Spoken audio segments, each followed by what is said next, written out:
Life as a man is exceptionally difficult. I say the most beautiful and the most terrifying thing about being a man is you're born without value. Society doesn't care about you. You're only going to be cared about based on how useful you are. You have the chance to build yourself up and become a superhero if you're prepared to do the hard work and be indefatigable enough to never quit. But if you're going to stand around and wait for a handout, nobody's going to ever respect you. I think that a lot of people have forgotten about how difficult and how competitive it is as a man. We're always in constant competition with each other.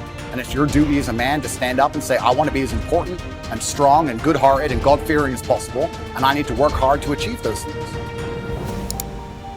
If you look at the true warriors of humanity, you look at the true empire builders, you look at the true titans who are constructing a better world, they're less about pleasure seeking because they understand that if you want to have a great life, a soaring life, look at what most people do and do the opposite.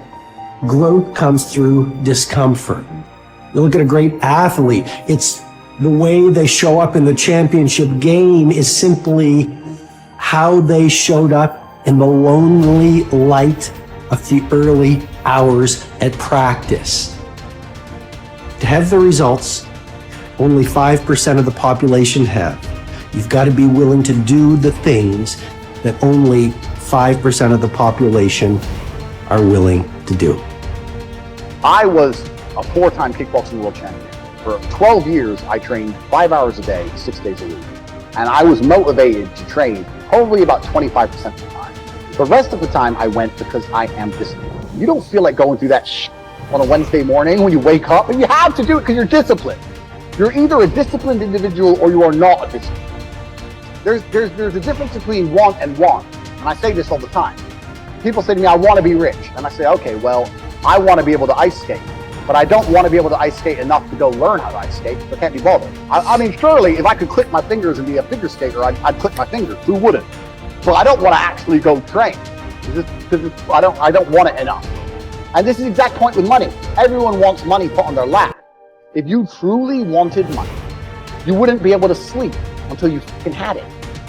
The masters make the hardest things in the world look easiest. And in the moments where you push yourself, those moments tend to lead to success. But you've got to stop rationalizing, stop making excuses, stop telling yourself little watered down assessments of where you're really at. Tell yourself the truth. And the truth shall set you free. And the truth that I had to come to grips with, that I wasn't in charge of my destiny. The truth was that I wasn't giving all that I had. The truth was that there are some things that I wanted to do, but I didn't have the courage to act on those things. I had to start looking at my life differently. I started going to work earlier. I started being the last one to leave there. I started working harder than anybody else.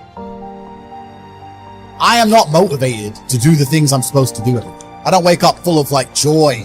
I have to go to the gym, or that I have to work, or I deal with crap. I don't feel motivated to do them. I'm disciplined. I do them regardless of how I feel. Whether I'm in the mood to do it or I'm not in the mood to do it, it gets done. That's discipline. Discipline's a real thing. Motivation is fleeting. You're never going to be permanently motivated.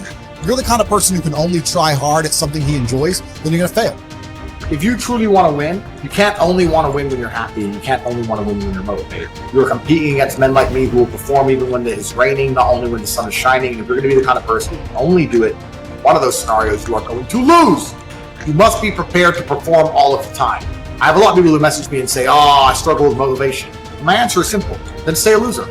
If you can't find the motivation to not be a loser, then I strongly recommend you just stay a loser, stay in your lane, and stay out of my way. I have no time for people who cannot find the motivation to fix themselves and fix their own lives.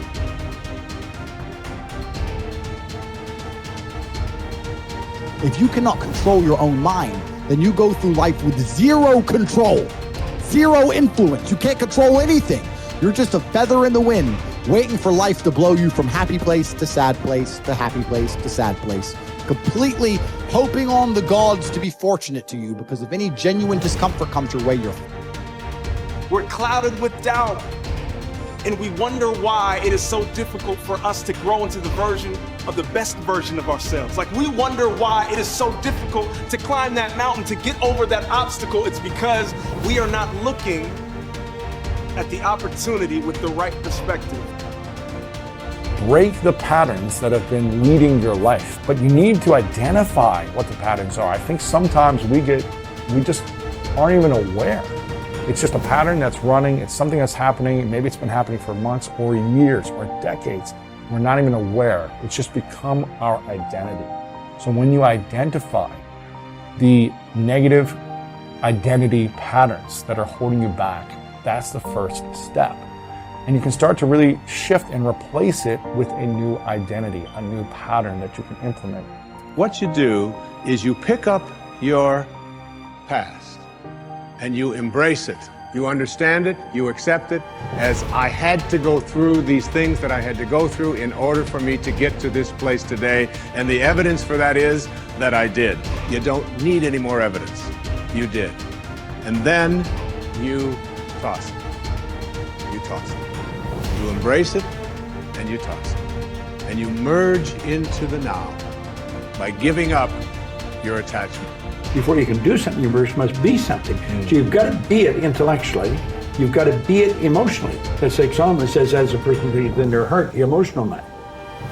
Well, it's only a period of time then until it manifests physically. That's one of the first laws of the universe, is the perpetual transmutation of energy. Energy is moving into form, always. To form, moving into form, through form, back into form again. So we cause it all to happen the way we think and the way we stay locked into ideas. I don't think greatness is something you're born with, some mysterious power bestowed upon us by God. It's something that truly exists in everyone. I look at it as a superpower we all have, buried deep inside us. This tiny diamond surrounded by layers and layers of rock, the hardest rock in the universe. And every time you do something good, a piece of that rock breaks away. We control where awareness goes, we're controlling where energy is flowing. And if we're controlling where energy is flowing, we're controlling what's manifesting in our life. All I need to do is control where my awareness goes. And if I can control where my awareness goes, I can control where my energy is flowing. And if I can control where my energy is flowing, I can control what is manifesting in my life. Every single person that wins big, every single person that you look at, every single person that you're inspired by, every single person that you aspire to be like, they only have one plan, and that is they are going to win or they are going to die trying. You can make your dream into a reality, but it will only take one person to believe that it's possible. It will only take one person to put in the work. That person is you. If you're sitting down and you start thinking about some future worst case scenario that you're conjuring up in your mind, and you begin to feel the emotion of that event, your body doesn't know the difference between the event that's taking place in your world, outer world, and what you're creating by emotion or thought alone.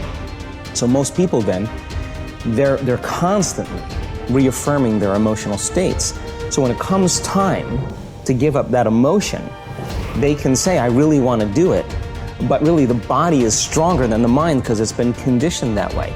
So the servant now has become the master. And the person, all of a sudden, once they step into that unknown, they'd rather feel guilt and suffering because at least they can predict it. Being the unknown is a scary place for most people because the unknown is uncertain. And people say to me, well, I can't predict my future. I'm in the unknown, and I always say the best way to predict your future is to create it. Not from the known, but from the unknown. What thoughts do you want to fire and wire in your brain? What behaviors do you want to demonstrate in one day? The act of rehearsing them mentally, closing your eyes, and rehearsing the action. The rehearsing the reaction of what you want? Or the action of what you want. By closing your eyes and mentally rehearsing some action. If you're truly present, the brain does not know the difference between what you're imaging and what you're experiencing in 3D world. So then you begin to install the neurological hardware in your brain to look like the event has already occurred. Now, your brain is no longer a record of the past. Now it's a map to the future. And if you keep doing it, priming it that way, the hardware becomes a software program. The law of expectation says that your expectations tend to become your own self-fulfilling prophecies. In other words, what you expect to happen usually does. And if your expectations are based on false information, so you have false expectations, that's what will happen anyway. For instance, your expectations could be that you are destined to have an extraordinary life and be extremely successful. is that no matter what happens, it's all part of a learning process that is leading you inevitably to great success, happiness, and accomplishment. And if you absolutely expect that to be true, if that's your fundamental belief, then over time that will become true. You'll be able to throw off the ups and downs of life. You'll be able to ignore the negative influences around you. If you confidently expect to be a great success, then by gum, you sure will be. No matter what people tell you, you just say, well, it'll be all right. Everything will work out fine. And we know that an attitude of confident expectation is a hallmark of highly successful people. They just expect to succeed more than they fail. They expect to be liked by others more often than they're disliked. They expect to learn from every difficulty that they have. They expect to keep making progress. They just confidently expect it. And surprise, surprise, your expectations affect your realities. What you experience on the outside is determined by how you think on the inside. As they say, you are not what you think you are, but what you think you are. In the Bible it says, as a man thinketh in his heart, which means in his subconscious mind, way down deep, so is he. According to your faith, it's done unto you, and so on. Big picture thinking can benefit any person in any profession. When somebody like Jack Welch tells a G employee that the ongoing relationship with the customer is more important than the sale of an individual product, he's reminding them of the big picture. When two parents are fed up with potty training, poor grades or benders, and one reminds the other that the current difficult time is only a temporary season, then they benefit from thinking big picture. You have to think anyway, so why not think big? Big picture thinking brings wholeness and maturity to a person's thinking. It brings perspective. It's like making the frame of a picture bigger in the process, expanding not only what you can see, but what you are able to do. Big picture thinkers are never satisfied with what they already know. They are always visiting new places, learning new skills. And because of that practice, they often are able to connect the unconnected. They are lifelong learners. To help me maintain a learner's attitude, I spend a few moments every morning thinking about my learning opportunities for the day. As I review my calendar and to-do list, knowing whom I will meet that day, what I will read, which meetings I will attend, I note where I am most likely to learn something. Then I mentally cue myself to look attentively for something that will improve me in that situation. If you desire to keep learning, I want to encourage you to examine your day and look for opportunities to learn. Writer Henry David Thoreau wrote, "Many an object is not seen, though it falls within the range of our visual ray, because it does not come within the range of our intellectual ray." Who you are determines what you see and how you think. Big picture thinkers realize there is a world out there besides their own, and they make an effort to get outside of themselves and see other people's worlds through their eyes. It's hard to see the picture while inside the frame. To see how others see, you must first find out how they think. Becoming a good listener certainly helps with that. So does getting over your personal agenda and trying to take the other person's perspective. French essayist Michel Ayquem de Montaigne wrote, "The value of life lies not in the length of days, but in the use we make of them. A man may live long yet live very little. The truth is that you can spend your life any way you want, but you can spend it only once.